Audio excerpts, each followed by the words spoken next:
buenos días, ¿cómo están? Gusto estar aquí nuevamente con todos ustedes. Hoy es 3 de enero del año 2023 y mire que cuesta hablar del año 2023 cuando tienes todo un año hablando del 2022, pero bueno, estamos aquí con este segundo programa del año y vamos de una vez pues a presentar a nuestro invitado. Se trata del profesor Tulio Monsalve, sociólogo, profesor universitario, experto en negociaciones internacionales. Muy buenos días, los saludamos, profe, feliz año.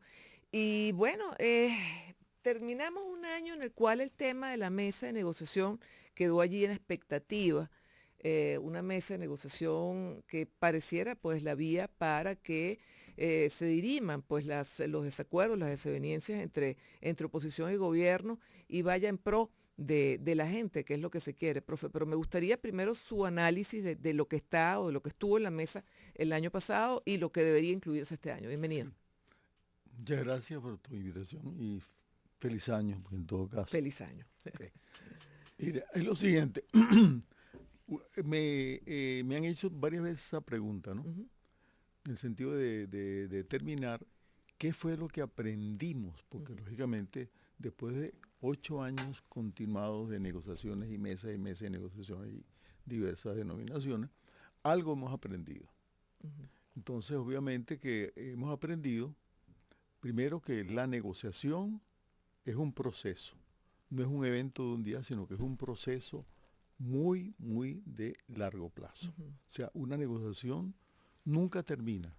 ¿Por qué nunca termina? Porque, bueno, podemos llegar a acuerdos, es lo esperado, pero viene luego el tiempo entre que ese acuerdo se estabiliza y se entiende y se comprende y se escribe y cada parte escribe su ujú. narrativa con respecto a eso y viene lo que hagamos con ese acuerdo, que Ok. implica dentro de cada uno de los dos grupos de negociación nuevas negociaciones para entender cómo enfrentar la cosa. Entonces es la primera idea que tenemos que ya estabilizar en la gente, decirle, mire, esto es un proceso, no es una cosa, un evento. Uno. Segundo, que no existe, porque si no se conociera, otra forma de resolver alguna diatriba, una diferencia, un enfrentamiento tan radical como el que existe en el país, si no es a través de la negociación. Ujú, Pero ya por fin nuestros negociadores y el pueblo en general, en líneas generales, vamos a llamarlo así como la masa esa general de gente que nos observa, ha entendido que esa es la única vía para hacerlo. ujú. E impulsa y motiva que se dé. Y que no hay perdedores ni ganadores totales, que una negociación siempre se cede de parte Por y parte. supuesto, es que definitivamente si tú ganases todo, yo quedaría mal. Ujú, Entonces eso no me va a permitir que yo cumpla lo que prometí. Esa es una condición también sí. que hay que entender, que es madurez en la negociación. Por otro lado, entender que somos iguales, o sea, aquí no hay ningún poder, porque si hubiese un poder omnímodo como fuese, pues ya habría derrotado al otro, pues, Mm, y eso no ujú, existe y ujú. no se da como tal. O sea, no hay Y si te fuerza. sientas en una mesa es porque asumes que no has ganado ni has perdido. Asumo que no Ujú, tengo el poder suficiente ujú, para derrotar al otro, es lo que ujú. yo quisiera, porque es la tentación normal Sí. de. Entonces, no existe esa condición y esa posibilidad. Eso me impone que vaya a buscar un camino. ¿Y cuál es el camino de eso? La técnica de la negociación, Ujú.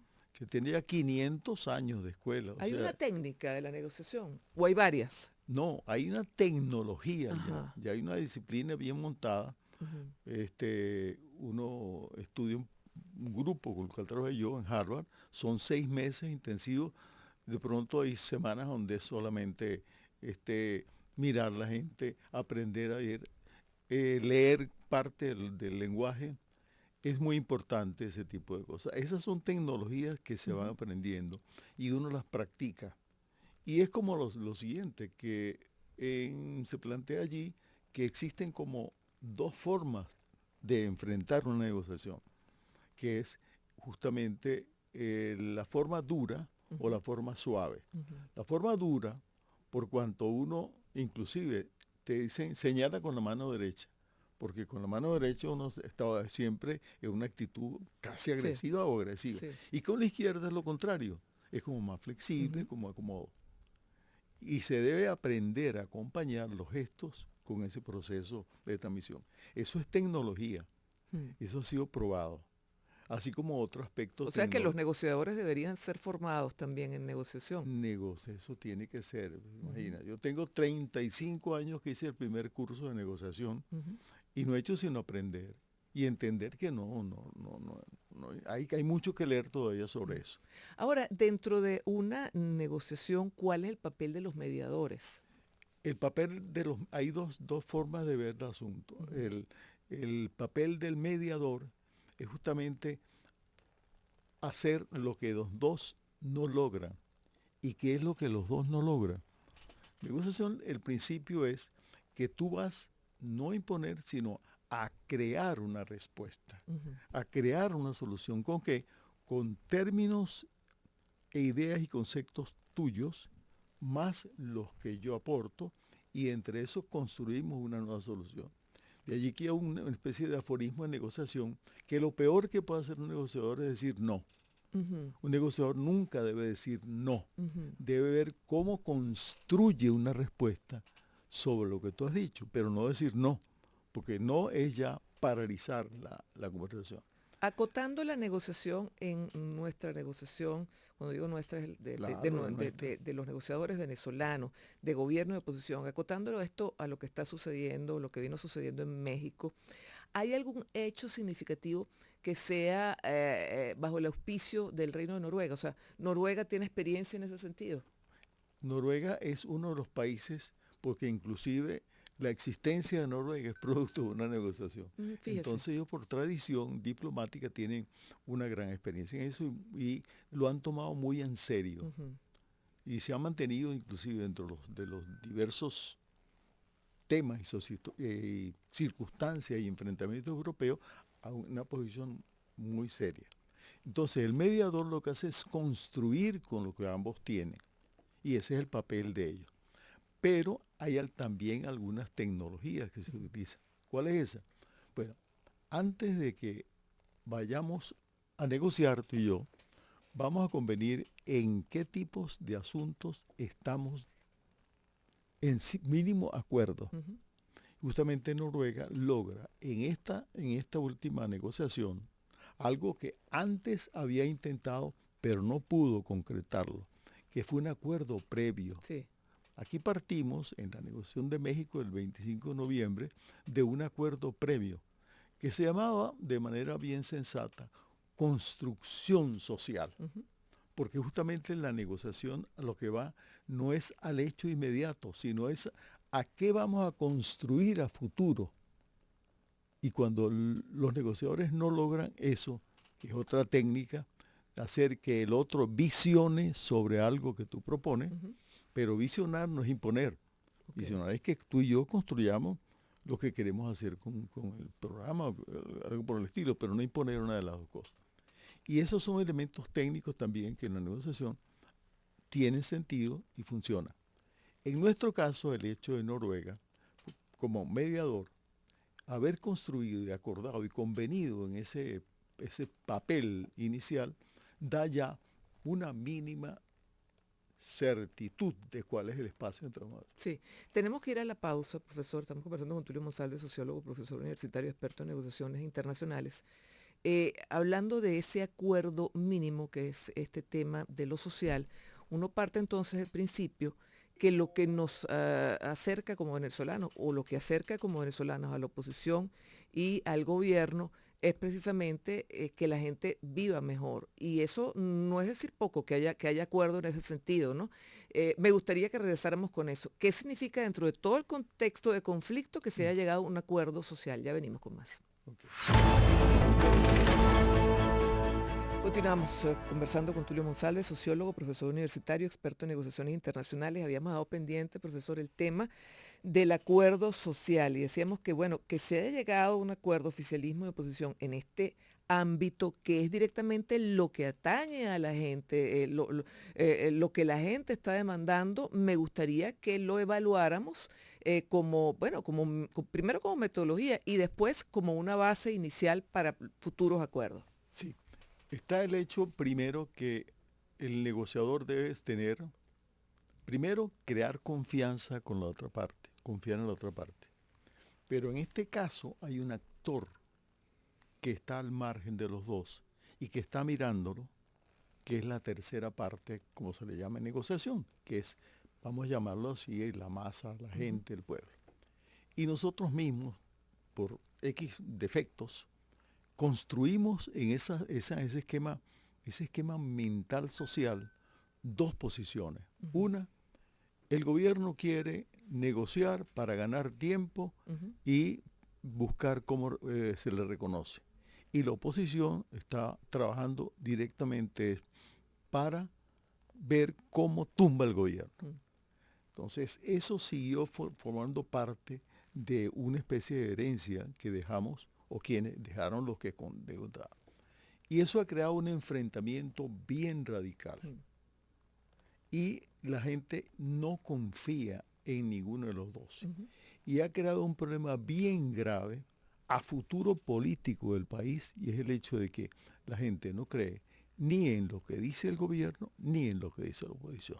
En el gobierno, por cuanto incumple con sus planes de acción social, protección, todo ese tipo de cosas. Y en la oposición, por cuanto no tiene fuerza ni siquiera para que entre ellos estabilicen un... Pero no se ponen de acuerdo. No se ponen de acuerdo. Sí. Entonces es una situación bien compleja que hace difícil. Y lo peor es que quien sufre más o quien va a sufrir más son los dos actores. Porque lo que está sucediendo es un desconocimiento social de la negociación y de la política. O sea que en el próximo proceso eleccionario no nos extrañe que va a haber un negativismo frente al voto y frente a la acción del voto como tal, bien importante, producto de la forma como nosotros hemos creado esa situación. Y esa distancia que se puede crear entre ambos puede ser un vacío político que es muy grave. Justamente ahí está una de las razones de ese acuerdo que se firmó previo, que es un acuerdo social. Para reconectarse con la gente, ambos sectores. Para que la gente comience, ellos comiencen a animar la gente. Porque el primer trabajo, justamente, de lo que debe derivarse de la negociación, es que tengan condiciones, tengan normas, tengan reglas, valores y principios, los dos actores, para que la gente confíe en ellos. Porque ¿cómo voy a confiar yo contigo, que has estado durante tantos años, hablando de un gobierno inexistente o lo que sea, y de un día para otro, yo me olvido de eso, o sea, eso no existe, lo quiero esconder y ahora voy a la mesa de negociación, voy a hacer política. Pero fíjese, hay una figura allí importante que es la figura de la ONU, porque bueno, de paso van a haber unos recursos que tiene Venezuela represados que van a liberar, estamos hablando de $3.000 millones. Que esté la ONU allí, ¿qué significa? ¿Un garante? La ONU en este caso, como en los otros, es un actor muy importante.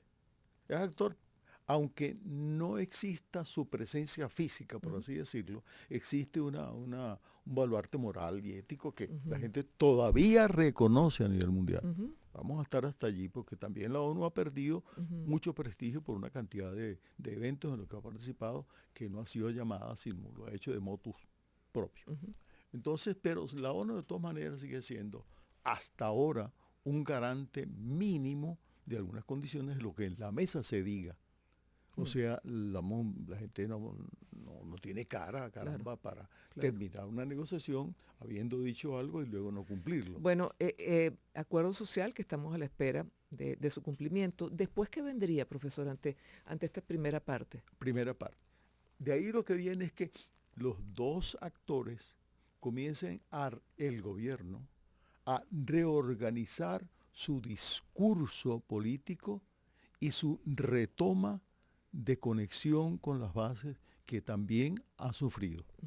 Y por otro lado, la oposición a reconstruir su lenguaje, su idioma, y por otro lado, a reconocer que actuó en forma indebida y por lo tanto, si él es necesario hacerlo, debe hacerlo, pedir disculpas, porque lógicamente tú no puedes quedar con un público que es casi un actor de una pieza de teatro, una obra determinada, y decir un discurso, proponer un discurso y luego decir, bueno, me olvidé de eso, voy a esto, ahora soy cantante. ¿Y cómo es ese cambio? Entonces, eso es parte de lo que son efectos de la negociación que los dos actores aprendieron y deben ver cómo hacen. Reconstruir el lenguaje, reconocer sus errores y comenzar justamente sobre ese espacio a reordenarse en lenguaje, en formas, en acciones, en inclusive ¿Y no sería necesario una moderación de parte y parte? absolutamente. Porque uno ve que se sentaron y luego empezaron cada uno, después tanto de un sector como de otro, a criticar al otro sector de manera virulenta, ¿no? Sí, no, porque es justamente el estilo clásico de nuestra política ha sido siempre ese. El buscar primero una víctima. Eso es el asunto que desde el punto de vista, no sé si el periodismo los enseñó a ellos o ellos nos enseñaron a la gente que hace la parte de crítica periodística o ciencia social como tal, pero así es. Entonces, hay que ver cómo se reconstruye eso y se comienza a ver al oponente como alguien que tiene diferencias, Claro. pero respetable, porque nos va a permitir aprender de lo que él dice y volver a construir. Eso es un camino duro, Sí. porque histórica de 150 años de política que tenemos de herencia, obviamente todas han sido cargadas con ese tipo de material Sí. que es virulento, ¿no? Un camino duro, pero que hay que transitar, profesor. Bueno, muchísimas gracias por estar aquí con nosotros y ojalá pues que este camino se aprenda. Es un camino, como usted dice, duro y largo, pero es necesario transitarlo por el bien del país. Nuevamente, gracias. Gracias. La pausa será muy breve y venimos.